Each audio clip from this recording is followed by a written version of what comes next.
नमस्कार दोस्तों, स्वागत है आपका आज के मुख्य समाचारों में। यहां पर आपको देखने को मिलेंगे आज की तमाम बड़ी खबरें मुख्य समाचार ब्रेकिंग न्यूज अपडेट्स के रूप में। चलिए दोस्तों, जान लेते हैं आज की पहली बड़ी खबर। वसुंधरा राजे ने भजनलाल के सिर पर हाथ रखा, सचिवालय पहुंचकर चार्ज दिलवाया। सीएम बोले भावुक हूं। गहलोत के साथ भाजपा नेताओं ने किया हंसी मजाक। जी हां दोस्तों, भजनलाल शर्मा ने राजस्थान के 14वें मुख्यमंत्री के रूप में शपथ ले ली। उनके साथ दो डिप्टी सीएम दिया कुमारी और डॉक्टर प्रेमचंद बेरवा ने भी शपथ ले ली। दोस्तों, तीनों को राज्यपाल कलराज मिश्र ने पद और गोपनीयता की शपथ दिलाई। भजनलाल ने प्रधानमंत्री का अभिवादन किया तो मोदी ने उनकी पीठ थपथपाई। वहीं पूर्व मुख्यमंत्री अशोक गहलोत, वसुंधरा राजे और केंद्रीय मंत्री गजेंद्र सिंह शेखावत देर तक हंसी मजाक करते रहे। शपथ के बाद भजनलाल ने कहा कि मैं भावुक और नतमस्तक हूं। सबका साथ, सबका विकास, सबका विश्वास का संकल्प सर्वोपरि है। राजस्थान को सर्वश्रेष्ठ, समृद्ध और आत्मनिर्भर बनाने में कोई कसर नहीं छोड़ेंगे। इसके बाद उन्होंने सचिवालय पहुंचकर पूजा पाठ के साथ मुख्यमंत्री का कार्यभार संभाला। इसके बाद दोस्तों, अगली बड़ी खबर। गोगामेडी हत्याकांड में आरोपी नितिन के साथी ने किया आत्महत्या का प्रयास, जेल में ब्लेड से काटा गला। जी हां दोस्तों, राष्ट्रीय राजपूत करणी सेना के अध्यक्ष सुखदेव सिंह गोगामेडी की हत्या में आरोपी नितिन फौजी के साथी कुलदीप सेन ने जेल में आत्महत्या करने की कोशिश की। उसने ब्लेड से गला काटकर जान लेने का प्रयास किया। उसे नारनौल नागरिक हॉस्पिटल में भर्ती कराया गया है, जिसके बाद हालत गंभीर देखते हुए रोहतक हायर सेंटर रेफर कर दिया गया। कुलदीप गोगामेडी हत्याकांड के मुख्य आरोपी नितिन फौजी के साथ था। वह नारनौल जिला जेल में बंद है। वहीं उसने ब्लेड से गला काटकर आत्मदाह करने की कोशिश की। जेल की बैरक में खून के निशान देख आनन फानन में जेल कर्मियों ने उसे नागरिक अस्पताल में पहुंचाया। वहां उसकी हालत गंभीर देखकर हायर सेंटर रेफर कर दिया गया। इस बारे में जेल अधीक्षक ने स्थानीय पुलिस को सूचना दी। पुलिस कार्रवाई कर रही है। दोस्तों, आपकी जानकारी के लिए बता दें कि नितिन फौजी पर पुलिस पार्टी की गाड़ी को टक्कर मारने और फायरिंग करने का आरोप भी है। यह मामला 9 नवंबर का है। इसके बाद दोस्तों, अगली बड़ी खबर। लोकसभा घुसपैठ केस मास्टरमाइंड 7 दिन की रिमांड पर ललित ने कल रात सरेंडर किया था। सबूत मिटाने के लिए चारों आरोपियों के फोन जलाए। जी हां दोस्तों, संसद में घुसपैठ केस के मास्टरमाइंड ललित मोहन झा को दिल्ली की पटियाला हाउस कोर्ट ने शुक्रवार को 7 दिन की पुलिस रिमांड पर भेज दिया। ललित ने गुरुवार देर रात दिल्ली पुलिस थाने में सरेंडर कर दिया था। पुलिस सूत्रों ने बताया कि वह महेश नाम के एक व्यक्ति के साथ दिल्ली के कर्तव्य पथ पुलिस स्टेशन पहुंचा था। ललित ने संसद में घुसपैठ का वीडियो बनाकर इंस्टाग्राम पर और कोलकाता के एक एनजीओ को भेजा ताकि ये मीडिया तक पहुंच सके। इसके बाद वह मौके से फरार हो गया था। वह अपने सभी साथियों के मोबाइल फोन को भी ले गया था, जिसे उसने जला दिया ताकि सबूत मिटाए जा सके। वहीं दोस्तों, मोबाइल जलाने के बाद ललित बस से राजस्थान के नागौर पहुंचा। वहां वह अपने 2 दोस्तों से मिला और एक होटल में रात बिताई। जब उसे एहसास हुआ कि पुलिस उसकी तलाश कर रही है तो वह एक दोस्त के साथ बस से वापस दिल्ली आ गया। यहां उसने सरेंडर कर दिया। फिलहाल वह पुलिस की स्पेशल सेल की कस्टडी में है। वहीं दोस्तों, दिल्ली पुलिस की स्पेशल टीम शनिवार या रविवार को संसद में सुरक्षा चूक के सीन को रिक्रिएट करेगी। सूत्रों के मुताबिक इसके लिए सभी आरोपियों को संसद परिसर ले जाया जाएगा। इससे दिल्ली पुलिस यह पता लगाएगी कि आरोपी कैसे संसद भवन में दाखिल हुए और कैसे अपने प्लान को अंजाम दिया। इसके बाद दोस्तों, अगली बड़ी खबर। मालदीव ने भारत को दिया एक और झटका। भारतीय सैनिकों को हटाने के बाद खत्म करेगा यह करार भी। जी हां दोस्तों, मालदीव से भारत सैनिकों को हटाने की मांग के बाद मुइज़्ज़ू सरकार ने भारत को एक और बड़ा झटका दिया है। दरअसल दोस्तों, चीन के दोस्त माने जाने वाले मोहम्मद मुइज़्ज़ू की सरकार ने भारत और मालदीव के बीच हुए जल समझौते को खत्म करने की बात कही है। रिपोर्ट के मुताबिक मालदीव सरकार ने अपने इस फैसले से भारतीय उच्चायोग को अवगत भी करा दिया है। मुइज़्ज़ू की सरकार बनने के बाद से ही मालदीव और भारत के बीच कूटनीतिक रिश्ते तल्ख हैं।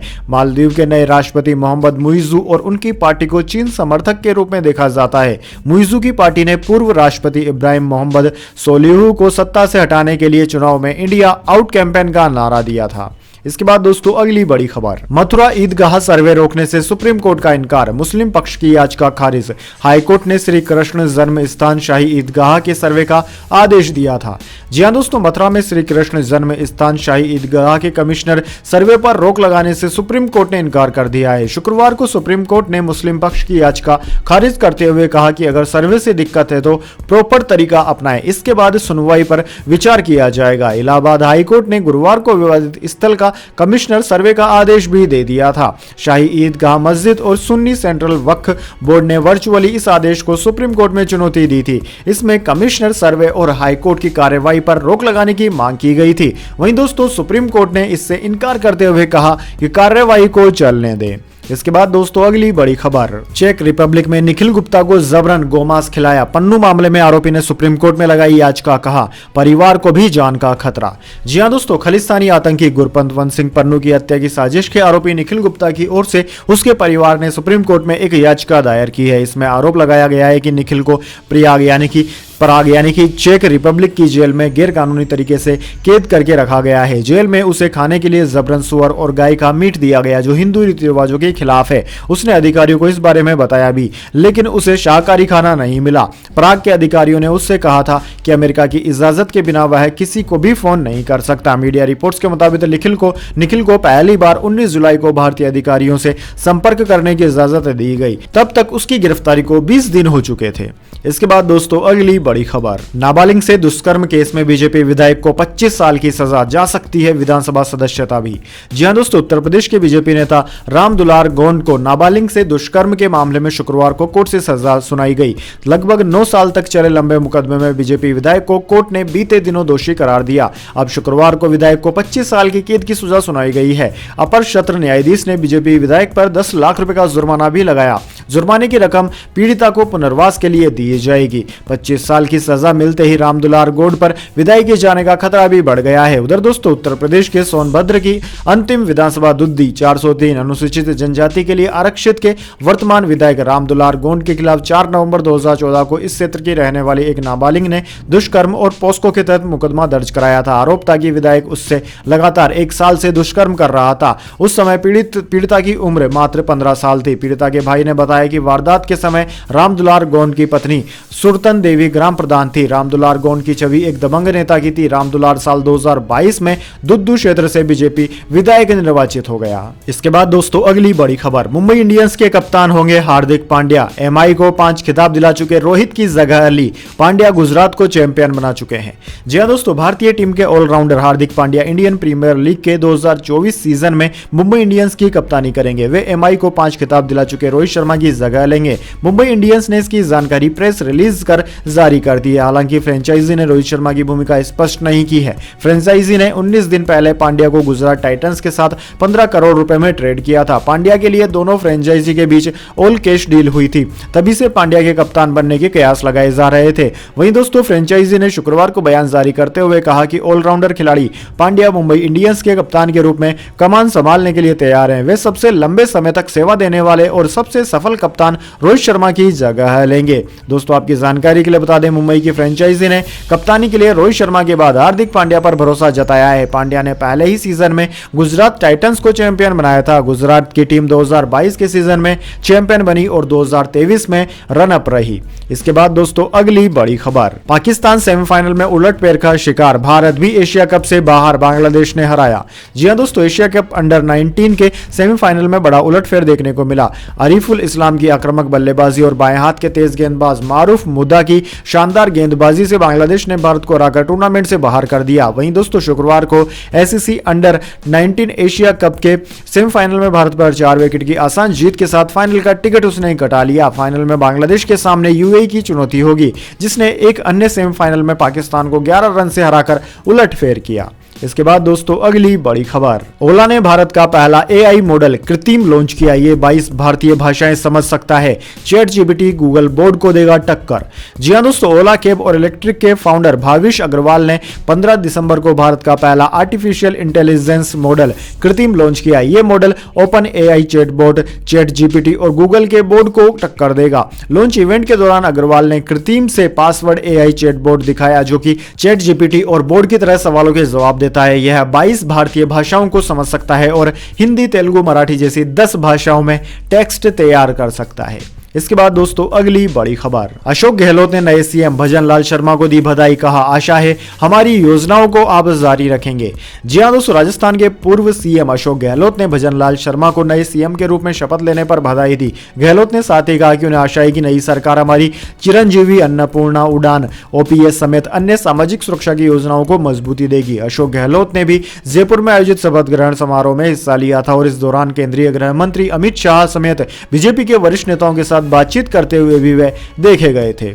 इसके बाद दोस्तों अगली बड़ी खबर, पाकिस्तान के प्रधानमंत्री बोले कश्मीर हमारी नसों में है, कहा 370 पर भारत के सुप्रीम कोर्ट का फैसला राजनीति से प्रेरित, भारत को ऐसे छुटकारा नहीं मिलेगा। जी हां दोस्तों, पाकिस्तान के केयर टेकर प्रधानमंत्री अनवर उल हक काकड़ ने कहा है कि आर्टिकल 370 पर भारत के सुप्रीम कोर्ट का फैसला राजनीति से प्रेरित है। हम जम्मू कश्मीर के लोगों के लिए नैतिक, राजनीतिक और डिप्लोमेटिक सपोर्ट जारी रखेंगे। घरेलू कानून और न्यायिक फैसलों के जरिए भारत अपने फर्ज से छुटकारा नहीं पा सकता। वहीं दोस्तों पाकिस्तान के कब्जे वाले कश्मीर यानी कि पीओके में लेजिस्लेटिव असेंबली के स्पेशल सेशन को संबोधित करते हुए काकड़ ने कहा कि कश्मीर पाकिस्तान की नसों में है। पाकिस्तान शब्द ही कश्मीर के बिना अधूरा है। पाकिस्तान और कश्मीर के लोगों में एक खास रिश्ता है। राजनीति से अलग हटकर पूरा पाकिस्तान इस बात का समर्थन करता है कि कश्मीरियों के पास अपने फैसले लेने का हक है। इसके बाद दोस्तों जाने अगली बड़ी खबर, लेकिन उससे पहले मेरी आपसे एक छोटी सी रिक्वेस्ट है, अगर दोस्तों आपको अभी तक हमारी न्यूज़ पसंद आई है तो इसे एक छोटा सा लाइक जरूर दे दीजिए, और अगर आपको पसंद नहीं आई है तो बेशक आप डिसलाइक भी कर सकते हैं, लेकिन दोस्तों लाइक और डिसलाइक जरूर कीजिए, क्योंकि दोस्तों यही हमारी मेहनत का फल होता है और इसी से हमें पता चलता है कि आपको हमारी वीडियोज पसंद आ रही है या नहीं। तो चलिए दोस्तों जान लेते हैं आज की अगली बड़ी खबर। सेंसेक्स ने 71,605 और निफ्टी ने 21,492 का हाई बनाया। IT और सरकारी बैंकों के शेयर्स में सबसे ज्यादा तेजी रही। HCL टेक का शेयर 5.59% बढ़ा। जी हां दोस्तों, शेयर बाजार शुक्रवार को फिर ऑल टाइम हाई पर पहुंच गया। कारोबार के दौरान सेंसेक्स ने 71,605.76 और निफ्टी ने 21,492.30 का स्तर छुआ। हालांकि दोस्तों बाद में यह थोड़ा नीचे आया और सेंसेक्स 969 अंक की तेजी के साथ 71,483 के लेवल पर बंद हुआ। वहीं निफ्टी में भी 273 पॉइंट की तेजी रही है, 21,456 के स्तर पर बंद हुआ। सेंसेक्स के 30 शेयरों में से 22 में तेजी और 8 में गिरावट देखने को मिली। वहीं दोस्तों बात करें निफ्टी 50 के टॉप गेनर और टॉप लूजर स्टॉक्स की, तो दोस्तों निफ्टी 50 के टॉप गेनर्स में आज HCL टेक, TCS और इन्फोसिस रहे, जबकि निफ्टी 50 के टॉप लूजर्स में HDFC लाइफ, नेस्ले इंडिया और भारतीय एयरटेल रहे। इसके बाद दोस्तों अगली बड़ी खबर, दिल्ली में पारा 5 डिग्री, यहां शिमला से ज्यादा ठंड। MP राजस्थान में न्यूनतम तापमान 7 डिग्री, छत्तीसगढ़ में ओस जमी। जी हां दोस्तों, जम्मू कश्मीर, हिमाचल प्रदेश, उत्तराखंड में बीते कुछ दिनों से जारी बर्फबारी के चलते पंजाब, मध्य प्रदेश, उत्तर प्रदेश, राजस्थान सहित अन्य राज्यों में ठंड बढ़ गई है। दिल्ली में शुक्रवार को सीजन का सबसे ठंडा दिन रहा। यहां न्यूनतम तापमान 4.9 डिग्री सेल्सियस दर्ज किया गया। दिल्ली में शिमला से भी ज्यादा ठंड है। शिमला में शुक्रवार को न्यूनतम तापमान 6.8 डिग्री सेल्सियस दर्ज किया गया था। वहीं दोस्तों मौसम विज्ञान विभाग के मुताबिक हरियाणा का हिसार भारत के मैदानी इलाकों में सबसे ज्यादा ठंडा रहा। यहां न्यूनतम तापमान 4.2 डिग्री सेल्सियस दर्ज किया गया। इसके बाद दोस्तों अगली बड़ी खबर, संसद की सुरक्षा में सेंध लगाने के पीछे ललित झा का दिमाग, फोन की बरामदगी जरूरी, कोर्ट में बोली दिल्ली पुलिस। जी हां दोस्तों, संसद की सुरक्षा में सेंध लगाने के मामले में गिरफ्तार हुए 5वें आरोपी ललित झा को शुक्रवार को दिल्ली की एक अदालत ने 7 दिन की पुलिस हिरासत में भेज दिया है। हिरासत में आरोपी झा से पूछताछ की जाएगी। पुलिस ने आरोपी को अदालत में पेश करते हुए उसकी 15 दिन की रिमांड मांगी थी। दिल्ली पुलिस की ओर से पेश हुए लोक अभियोजन अखंड प्रताप सिंह ने कहा कि गुरुवार को अपनी गिरफ्तारी के बाद आरोपी झा ने इस मामले में अपनी संलिप्त के बारे में खुलासा किया और बताया कि वह कैसे पूरी साजिश का मास्टरमाइंड था। पुलिस ने कहा कि आरोपी के मोबाइल फोन की बरामदगी जरूरी है। इसके बाद दोस्तों अगली बड़ी खबर, महिला जज हरेसमेंट मामले पर CGI ने मांगी स्टेट्स रिपोर्ट। जज ने लेटर लिखकर इच्छा मृत्यु की मांग की थी। कहा था भरी अदालत में यौन शोषण हुआ। जी हां दोस्तों, यूपी के बांदा में तैनात महिला जज के हरेसमेंट मामले पर सुप्रीम कोर्ट ने इलाहाबाद हाई कोर्ट से स्टेट्स रिपोर्ट मांगी है। CGI के आदेश के बाद सुप्रीम कोर्ट के सेक्रेटरी जनरल अतुल M कुलहेरकर ने हाई कोर्ट प्रशासन से महिला जज की तरफ से दी गई सारी शिकायतों और कार्रवाई का स्टेटस मांगा है। दरअसल दोस्तों गुरुवार को महिला जज का लेटर वायरल हुआ था। CGI के नाम लिखे इस पत्र में उन्होंने खुद के साथ हुए सेक्सुअल हरेसमेंट का जिक्र करते हुए इच्छा मृत्यु की मांग की थी। इस लेटर में उन्होंने लिखा था कि भरी अदालत में मेरा शारीरिक शोषण हुआ, मैं दूसरों को न्याय देती हूं लेकिन खुद अन्याय का शिकार हुई। यही नहीं, उन्होंने यह भी लिखा कि जब मैंने जज होते हुए इंसाफ की गुहार लगाई है तो 8 सेकंड में सुनवाई करके पूरा फैसला अनसुना कर दिया गया। मैं लोगों के साथ न्याय करूंगी यह सोचकर न्यायिक सेवा ज्वाइन की थी, मगर मेरे साथ ही अन्याय हो रहा है। अब मेरे पास आत्महत्या के अलावा कोई और ऑप्शन नहीं बचा है, इसलिए मुझे इच्छा मृत्यु की इजाजत दी जाए। इसके बाद दोस्तों अगली बड़ी खबर, झारखंड के राज्यपाल ने डोमिसाइल बिल को वापस लौटाया, सरकार से पुनर्विचार करने को कहा। जी हाँ दोस्तों, झारखंड के राज्यपाल सीपी राधाकृष्णन ने डोमिसाइल स्थिति को निर्धारित करने के लिए 1932 के लैंड रिकॉर्ड के इस्तेमाल से संबंधित बिल को पुनर्विचार के लिए लौटा दिया है। यह जानकारी विधानसभा के अध्यक्ष रविंद्रनाथ महतो ने शुक्रवार को सदन को दी। दोस्तों आपकी जानकारी के लिए बता दें कि झारखंड में विधानसभा का शीतकालीन सत्र शुक्रवार से शुरू हुआ है। सदन का यह सत्र 5 दिन के लिए बुलाया गया है। वहीं शुक्रवार को सदन की कार्यवाही थोड़ी देर चली और फिर स्पीकर ने 18 दिसंबर तक के लिए इसे स्थगित कर दिया। इसके बाद दोस्तों अगली बड़ी खबर, यूपी मदरसा बोर्ड परीक्षा की तारीख की हुई घोषणा, इस दिन से शुरू होंगे एग्जाम। जी हां दोस्तों, उत्तर प्रदेश मदरसा परिषद शिक्षा परिषद की सेकेंडरी यानी कि मुंशी, मौलवी, सीनियर सेकेंडरी, कामिल और फाजिल की परीक्षाओं की तारीखों का ऐलान हो चुका है। मदरसा बोर्ड की परीक्षा समिति की बैठक में घोषणा की गई है कि 13 से 21 फरवरी के बीच में मदरसा बोर्ड की परीक्षा होगी। दोस्तों आपकी जानकारी के लिए बता दें कि सत्र 2023-24 में होने वाली परीक्षा के लिए आवेदन पत्र पोर्टल पर ऑनलाइन भरने की अंतिम तिथि 3 बार बढ़ाई जा चुकी थी। वहीं अब इस तिथि के समाप्त होने की तारीख 18 दिसंबर है और इसके साथ ही बोर्ड की परीक्षा का शुल्क चालान के जरिए जमा करने की अंतिम तारीख भी 16 दिसंबर को खत्म हो जाएगी। इसके बाद दोस्तों अगली बड़ी खबर, धोनी की याचिका पर पूर्व आईपीएस अफसर को सजा, मद्रास हाईकोर्ट ने 15 दिन जेल की सजा सुनाई। आईपीएल मैच फिक्सिंग का आरोप लगाया था। जी हां दोस्तों, मद्रास हाईकोर्ट ने भारतीय क्रिकेट टीम के पूर्व कप्तान महेंद्र सिंह धोनी की याचिका पर शुक्रवार को रिटायर्ड आईपीएस अफसर जी संपत कुमार को 15 दिन की कैद की सजा सुनाई। हालांकि सजा को 30 दिनों के लिए स्थगित कर रखा है जिससे वह फैसले के खिलाफ अपील कर सके। दोस्तों आपकी जानकारी के लिए बता दें, दरअसल 2013 में जी संपत कुमार तमिलनाडु पुलिस के सीआईडी के अफसर थे। उन्होंने 2013 आईपीएल सट्टेबाजी मामले की शुरुआत की जांच की थी। उन पर सट्टेबाजों को छोड़ने के लिए रिश्वत लेने का आरोप लगा था, इसलिए उन्हें केस से हटा दिया गया था। संपत ने इस केस में धोनी का नाम भी शामिल किया था। इस पर धोनी ने जी संपत कुमार और एक टेलीविजन चैनल ग्रुप के खिलाफ 100 करोड़ रुपए का मानहानि का केस किया था। धोनी ने संपत के खिलाफ अवमानना याचिका भी दायर की थी। इस याचिका में संपत की ओर से सुप्रीम कोर्ट और मद्रास हाईकोर्ट के खिलाफ की गई अपमानजनक टिप्पणियों का हवाला दिया गया था। तो दोस्तों यह थी आज की तमाम बड़ी खबरें। इसके बाद दोस्तों बारी आती है आज के माइंड क्यूज क्वेश्चन की। जी हाँ दोस्तों, एक आसान से सवाल का जवाब देकर आप जीत सकते हैं एक अमेजिंग सरप्राइज गिफ्ट हमारे यूट्यूब चैनल की ओर से। तो दोस्तों आज का सवाल आपकी स्क्रीन पर आ चुका है। भारत के पहले राष्ट्रपति का नाम क्या था? जी हाँ दोस्तों, अगर आप जानते हैं भारत के प्रथम राष्ट्रपति का नाम तो जल्दी से कमेंट बॉक्स में लिख दीजिए। अगर दोस्तों आपका जवाब होता है एकदम सही और आप चुने जाते हैं लकी विजेता के रूप में, तो आपको मिल सकता है एक सरप्राइज गिफ्ट हमारे यूट्यूब चैनल की ओर से। तो दोस्तों जल्दी से अपना उत्तर कमेंट बॉक्स में लिख दीजिए, वीडियो को लाइक कर लीजिए और चैनल को सब्सक्राइब करके बेल आइकन भी दबा लीजिए। धन्यवाद। वंदे मातरम। जय हिंद, जय भारत।